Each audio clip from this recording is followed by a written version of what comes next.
ஸ்ரீ குருப்யோ நமக. குருர் பிரம்மா குருர் விஷ்ணுர் குருர் தேவோ மகேஸ்வரக குரு சாட்சாத் பரம் பிரம்ம தஸ்மை ஸ்ரீ குரவே நமக. சதாசிவசமாரம்பாம் சங்கராச்சாரிய மத்தியமாம் அஸ்மதாச்சாரிய பர்யந்தாம் வந்தே குரு பரம்பராம். குரவே சர்வலோகானாம் விஷஜே பவரோகிணாம் நிதயே சர்வவித்யானாம் தட்சிணாமூர்த்தயே நமக. ஸ்ருதிஸ்மிருதிபுராணானாம் ஆலயம் கருணாலயம் நமாமி பகவத்பாதம் சங்கரம் லோகசங்கரம். சதாத்மத்யானநிரதம் விஷயேபிய பராங்முகம் நௌமி சாஸ்திரேஷு நிஷ்ணாதம் சந்திரசேகர பாரதீம். விவேகினம் மகாபிரக்யம் தைரியௌதாரிய க்ஷமாநிதிம் சதா அபிநவபூர்வம் தம் வித்யாதீர்த்தகுரும் பஜே. பாரதி கருணாபாத்திரம் பாரதி பதபூஷணம் பாரதி பதபாரூடம் பாரதி தீர்த்தமாஸ்ரயே. வித்யா வினய சம்பன்னம் வேதராகம் விவேகினம் வந்தே வேதாந்த தத்வக்யம் விதுஷேகர பாரதீம். அனைத்து பெரியோர்களுக்கும் நீலாயுதாட்சி குமாரின் நமஸ்காரங்கள். பிரதி குருவாரம் நம்ம சிங்கேரியில் சங்கரரை பத்தி கேட்டுருக்கும் குருநாதனோட பேரருள்ள இந்த காவியத்தின் நூலாசிரியர் திரு கே நாராயணசுவாமி அவர்கள். இவர் எழுதிய புத்தகத்தின் ஒவ்வொரு வரிகளையும் நம்ம அனுபவிச்சு கேட்டுருக்கோம் பிரதி குருவாரத்திலையும். போன வாரத்தின் தொடர்ச்சியை தான் தொடர்ந்து கேட்கப் போகிறோம். 73வது வாரமாக ஸ்ரீ வித்யாரண்யர் வியாச பகவான தரிசனம் பண்ணிட்டு தம்முடைய குருநாதர் அசிரேரி வாக்கினால் இட்ட கட்டளைய அனுசரித்து நேராக மதங்க பருவத்தின் அருகே பம்பா கஷேத்திரத்துல ஸ்ரீ விருப்பாட்சேஸ்வரரின் சன்னதிக்கு வந்து சேர்ந்தார் அப்படிங்கறத கேட்டோம். அவரை தரிசனம் பண்றார்.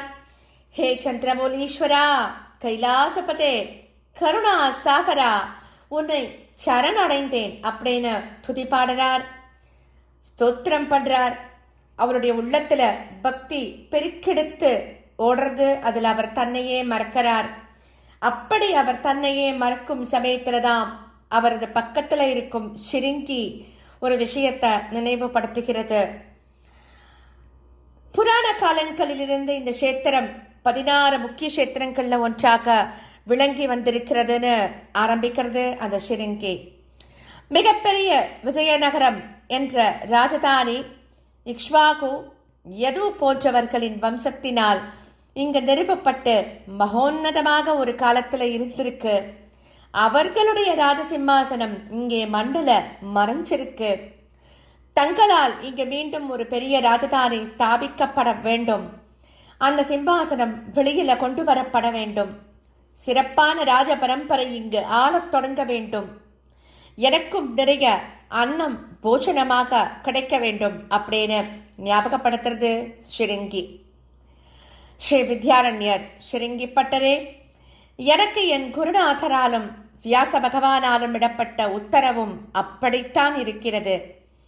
நான் இங்கேயே இந்த விருப்பாட்சேஸ்வரரின் சன்னதியில மறைவாக அமர்ந்து தவம் செய்ய போகிறேன். பகவத் சங்கல்பத்தின்படி நீ சொல்லியதெல்லாம் கண்டிப்பாக நடக்கும். இன்னும் சிறிது காலம் மட்டும் பொறுமையாக இருப்பாயாக. உன்னுடைய சகாயமும் எனக்கு தேவையாக இருக்கும் அப்படின்னு சொல்லிட்டு தன்னுடைய தவத்தை தொடங்குகிறார் அவர். ஒரு நாளைக்கு அவர் கண் விழிச்சு பார்த்த போது ராஜபுத்திரர்கள் போன்று தோன்றிய 2 இளைஞர்கள் அவருடைய கடாட்ச வீக்ஷணத்திற்காக காத்து கொண்டிருப்பதை பார்க்கிறார். மேலே தாம் செயல்படுவதற்கு உரிய காலம் வந்துட்டதையும் உணர்ந்துகிறார் அவர். சகோதரர்கள் போல தோற்றுபளிக்கும் நீங்கள் இருவரும் யார்? இந்த இடத்திற்கு வந்த காரணம் என்னன்னு கேட்கிறார். அவருடைய அந்த மிருதுவான குரல்ல ஹிதமாக கேட்கப்பட்ட அந்த கேள்விகளுக்கு அந்த 2 பேரில் பெரியவராக இருந்தவர் மிகவும் பணிவோட பதில் சொல்றார். முனி சிரேஷ்டரே, என்னுடைய பெயர் அரிஹரன். என் கனிஷ்ட சகோதரனான இவனுடைய பெயர் புக்கன். நாங்கள் இருவரும் சங்கவர் என்பவருடைய புதல்வர்கள்.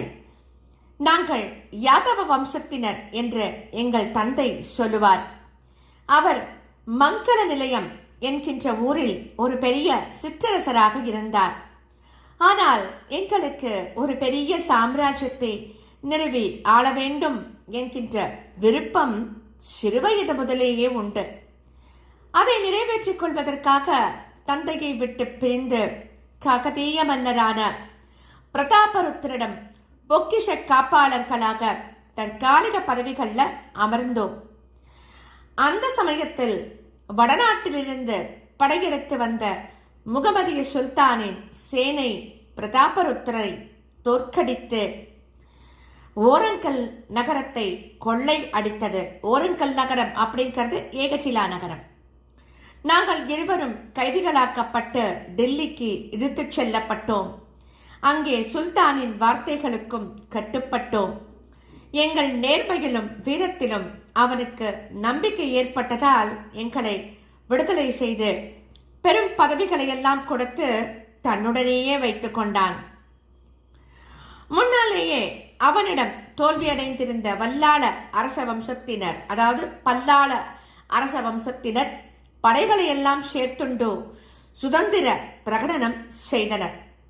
அவர்களை அடக்குவதற்காக டெல்லி சுல்தான் ஒரு பெரும் படையுடன் எங்களை அனுப்பினான். ஆனால் எங்களால் வல்லாள அரசனை வெல்ல முடியல. எங்கள் படையும் சிதறி போயிற்று. துங்கபத்ரா நதிக்கு வடபுறத்தில் ஆனைக்குந்தியில் மறைந்து இருந்து கொண்டு அவ்வப்போது சுற்றி அலைந்து கொண்டிருக்கிறோம். முகமதியர்களின் ஆட்சி பரவினால் நம்முடைய சனாதன தர்மம் அழிந்து போகும் என்பதை நாங்கள் கண்கூடாக பார்த்து வருகின்றோம். அப்படி அது பரவுவதை எப்படி தடுத்து நிறுத்த முடியும் என்று எங்களுக்கு இதுவரை தெரியவில்லை, புரியவில்லை. இந்த கவலையுடன் நாங்கள் உறக்கமில்லாமல் திரிந்து கொண்டிருந்த போதுதான் ஒரு நாள் களைத்து போய் ஒரு மரத்தடியில் இளைப்பாறினோம். எனக்கு அப்போது உறக்கம் வந்துவிட்டது. என்னுடைய சகோதரனின் மடியில் தலை வைத்து உறங்கிக் கொண்டிருந்தேன். அந்த சமயத்தில் ஒரு அரிய கனவை கண்டேன். ருத்ராட்ச மாலைகளை அணிந்து கொண்டிருந்த ஒரு சிவபக்தர் எனக்கு கனவில் வந்து காட்சி அளிக்கிறார். அப்பா அரிகரா, இனி உனக்கு நல்ல காலம் வரப்போகிறது. பெரும் சாம்ராஜ்யத்திற்கு அதிபதியாக போகிறாய். பம்பா கஷேத்திரத்தில் விருபாட்சேஸ்வரரின் சன்னதியில் ஸ்ரீ வித்யாரண்யர் என்கின்ற யதீஸ்வரரின் தரிசனம் கிடைக்கப் போகிறது. அவரை நமஸ்கரித்து பிரார்த்தனை செய்து கொள்ளுவாயாக. அவருடைய ஆசீர்வாதத்தாலும் துணையாலும் எல்லா சிறப்புகளையும் அடைவாய் அப்படின்னு சொன்னார். என் கைகளை நீட்டச் சொல்லி தேஜோமயமான ஸ்படிகலிங்கம் ஒன்றையும் அளித்தார். அத்துடன் அந்த கனவும் முடிவடைந்தது. என் கனவில் தோன்றி ஆசி அளித்த சித்தர், அவர் குறிப்பிட்ட அந்த மகா புருஷர் தாங்களாகத்தான் இருக்க வேண்டும் என்று நினைக்கின்றேன். அதனாலேயே நானும் என் சகோதரனும் தங்களை சரணடைந்துள்ளோம் அப்படின்னு ஸ்ரீ ஹரிஹரன் தன்னுடைய விருத்தாந்தத்தை சொல்லி ஸ்ரீ வித்யாரண்யரை நமஸ்காரம் பண்றான். புக்கன் என்னும் அவனுடைய சகோதரனும் நமஸ்கரிக்கிறான். ஸ்ரீ வித்யாரண்யர் ரொம்பவும் அன்போட சொல்றார் அவர்கிட்ட, ராஜவம்சத்தினரே, உங்களுடைய வரவை எதிர்பார்த்து காத்துக்கொண்டுதான் இங்கு இருக்கேன். நீங்கள் உடனே ஆனைக்குந்திக்கு செல்லுங்கள். உங்கள் படை வீரர்கள் உங்களை சந்திப்பார்கள். நீங்கள் யாரிடம் தோல்வி அடைந்தீர்களோ அவர்களிடம் மீண்டும் போரிட்டால் நீங்கள் நிச்சயமாக வெற்றி பெறுவீர்கள். ஒரு ராஜதானி நகரத்தை புதிதாக நிர்மாணம் செய்ய வேண்டிய தனமும் மற்ற சௌகரியங்களும் உங்களுக்கு ஏற்படும். காலபலமும் அதற்குள் கூடி வரும். இந்த துங்கபத்ரா நதிக்கு தென்புறத்தில் ஒரு புதிய நகரத்தை அப்போது நிர்மாணம் செய்யலாம். விருபாட்சேஸ்வரரின் அனுக்கிரகம் உங்களுக்கு பரிபூரணமா இருக்கிறது. இப்படி சொல்லிட்டு அவர் சொல்றார், இப்போது என் முன்னால் ஒரு பிரத்திகை செய்வீர்களா அப்படின்னு கேட்கிறார்.